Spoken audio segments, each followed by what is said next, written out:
गमेंड लई दिवस चालत नाही. 2.5 वर्ष सरपंच आहे तू. येड्यावानी करू नको येड्या. बुंगती दिवस फिरतात, दिवस राहत नाही. सुनबाया नीट आहे का?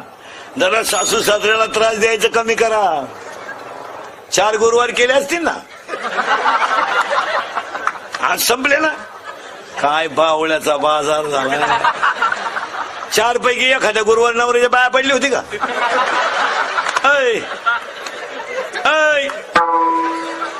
सासऱ्याला उपाशी मारी तीन, उद्यापनाला भजी गाडी ती म्हणजे लय शानी. 4 दिवस झाले सासऱ्याला आंघोळ नाही, त्याच्या बगलात गुच्छेड झाले आणि इकडं उद्यापनाला भजी काढी ती भजी. पार्वतीनं गुरुवार केला आणि शंकर पिऊन आला. काय उपयोग झाला त्याचा?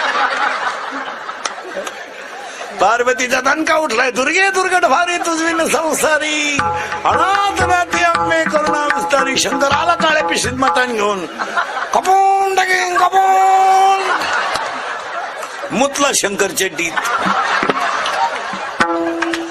पण पार्वतीनं आरती बदलवली. खाली लोटांगण वंदिला.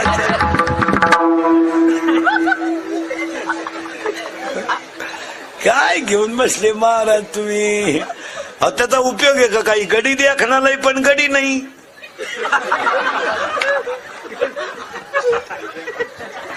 गडी देखणालाही कोणालाही वाटतं त्याचा किस घ्यावा, पण गडी नाही ना. काय उत्तर आहे का नीट?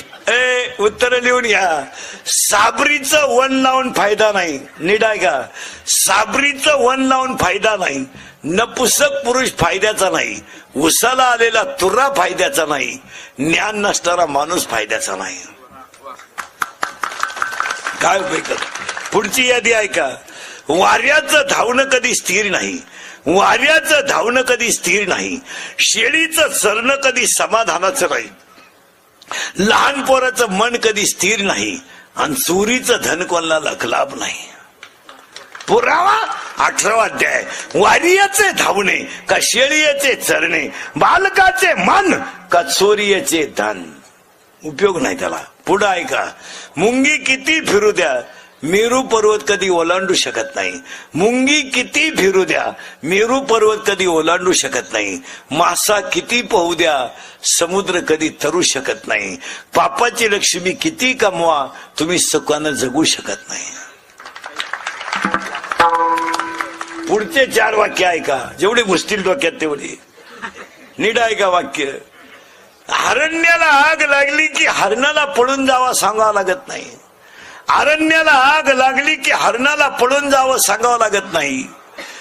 मुलाचा मकरंद संपला की भुंग्याला उडून जावं सांगावं लागत नाही.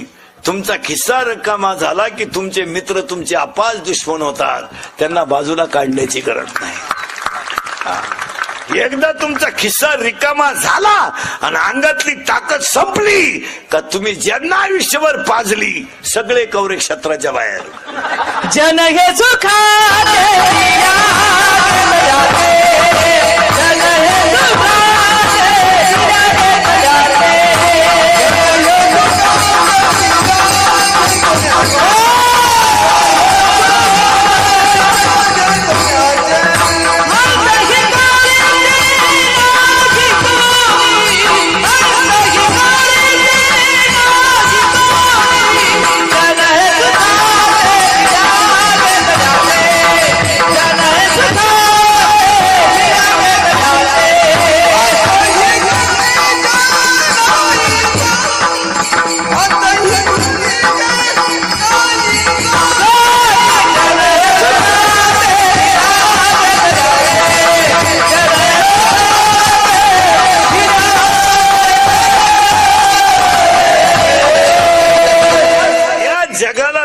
काही घेणं नाही. याच्यावर तुमचं मत काय?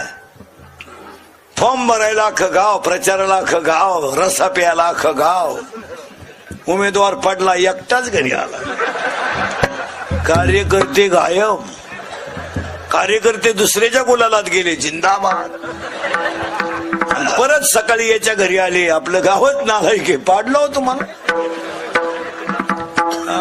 नादीला कोणा कसा मध्ये आता जी मंडळी गाथा पाण्यात टाकायला होती जी मंडळी गाथा पाण्यात टाकायला होती तीच मंडळी वैकुंठ गमनाला रडायला होती आणि जी मंडळी खापर देऊ नका म्हणत होती तीच मंडळी समाधी सोहळ्याला मोठ्यानं रडत होती. ज्या जवळच्या माणसांनी त्रास दिला तेच छत्रपती शिवाजीचे दुश्मन होते पण तेच राजे छत्रपती झाले. ज्यांना जवळच्यानी त्रास दिला ते जगद्गुरु झाले, ज्यांना समाजाने त्रास दिला ते ज्ञानियांचे राजे झाले. आणि आज जिची पुण्यतिथी आहे ती एक आजची स्त्री किती जरी आजची स्त्री किती शिकू द्या, पोरगी आमदार हो द्या, महापौर हो द्या, नगरसेवक हो द्या, आमदार हो द्या, खासदार हो द्या, राष्ट्रपती हो द्या, पंतप्रधान हो द्या, मुख्यमंत्री हो द्या, कोणी हो द्या, ही सगळी पुन्हा सावित्रीबाई फुलेंची आहे. तुम्ही आता स्कूटीवर शाळेत जाता, स्कूटीवर 72,000ची स्कूटी, 82,000चं पेमेंट, 1ली ते 4थी, वर्ग 4, गुरुजी 2, पोरं 6, दोघांचा पगार 1,24,000.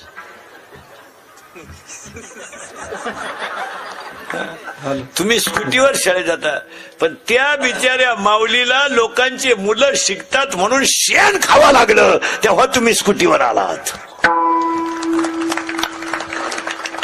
त्या बिचाऱ्या माऊलीच्या अंगावर लोकांनी शेण एवढ्या मोठ्या महिला शिकण्यासाठी एका स्त्रीला प्राणाचा बळी द्यावा लागला तेव्हा महिला शिक्षण झालं. या जगाला पसायदान शिकवण्यासाठी देहांत प्रायश्चित्त नाही, स्वतःच्या आईबापाचा बळी द्यावा लागला तेव्हा पसायदान तयार झालं. कुणाच्या तरी त्यागाशिवाय देश घडत नाही. भाषणाने देश सुधरतो का? नुसती भाषणं आणायची. इंग्रज गेल्यापासून भाषणं चाललीत, परत इंग्रजी याची वेळ आली. नुसती भाषणच करायचं काहीच नाही. फक्त आगरकरांनी असं केलं आणि टिळकांनी तसं केलं. तुम्ही काय केलं? आम्ही कुठं काय केलं? आम्ही कमावलं. भाषणाने देश सुधरत नाही आणि भाषणात तेवढंच असते. भाषण म्हणजे काही लई नवीन गोष्ट असते का? भविष्यात आपल्याला बरीच कामं करायची आहे. भविष्यात आता नाही काय करायचं. आता काय आता वाजवा टाळ्या शिजवा नाड्या, खांडा मला रस्सा तुम्हाला होऊ द्या जुलाम. जनता बधीर झाली महाराज. राजकारणी लोकांना सांगून ठेवतो कुणी असलं तर यांच्यासाठी काम करू नका. हे काही करा, हे धोकादायक मंडळी आहे महाराज. यांना नळ वाचवा, यांच्या तोंडात नळ घाला, यांच्या घरात लाईटा वाचवा. हे आदल्या रात्री 100 मागणारच. यांनी ठेका पत्करलाय महाराज. जनतेने हा विनोद वाटेल तुम्हाला पण लोकांनी पार स्वाभिमान विकून टाकलाय महाराज. चांगली चांगली लोक मतदानाचे पैसे घेतात महाराज. देशमुख पाटील निर्लज्ज अवलाद. ते उलट म्हणतंय आपली 5 माणसं बरं का. नियोजन कोणाकडे? नियोजन संध्याकाळचं मी दिसलो नाही तरी घरी आणून द्या. निर्लज्ज लोक झाले महाराज. म्हणून आजच्या कीर्तनात एक शाही भंडाऱ्या पुढे वाक्य सांगतो, थोडंसं रागील तुम्हाला. मतदान कुणालाही करा, त्याच्याशी आम्हाला घेणार नाही, पण 100% मतदान करा. हे प्रबोधन होणं काळाची गरज आहे.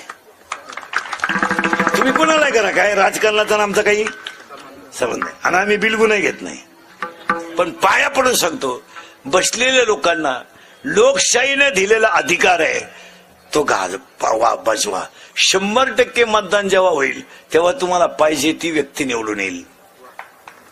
आता घोटाळा असा झालाय नेमका, इनमिन मतदान होतंय 60. किती? 60%. जे सम्राट मंडळी आहे, शिक्षण सम्राट, साखर सम्राट, यांचंच 30% मतदान आहे ना. शाळा त्यांच्या आहेत, कॉलेज त्यांचे आहेत, पतसंस्था त्यांचे आहेत, कारखाने त्यांचे, त्यांचे कर्मचारी, त्यांच्या बायका, त्यांचे पोरं, त्यांना तुमची गरजच नाही ना. कारण झालंय किती? 60. 30 कोणचं आहे? मग 5-10 हजार वाढले का फिट. जेव्हा 100% मतदान होईल ना महाराज, 100, तेव्हा खरी चाचणी लागेल. 100 व्हायला पाहिजे. हे नाही काहीतरी तर माझ्या माहितीनुसार 90च्या पुढे तरी जायला पाहिजे.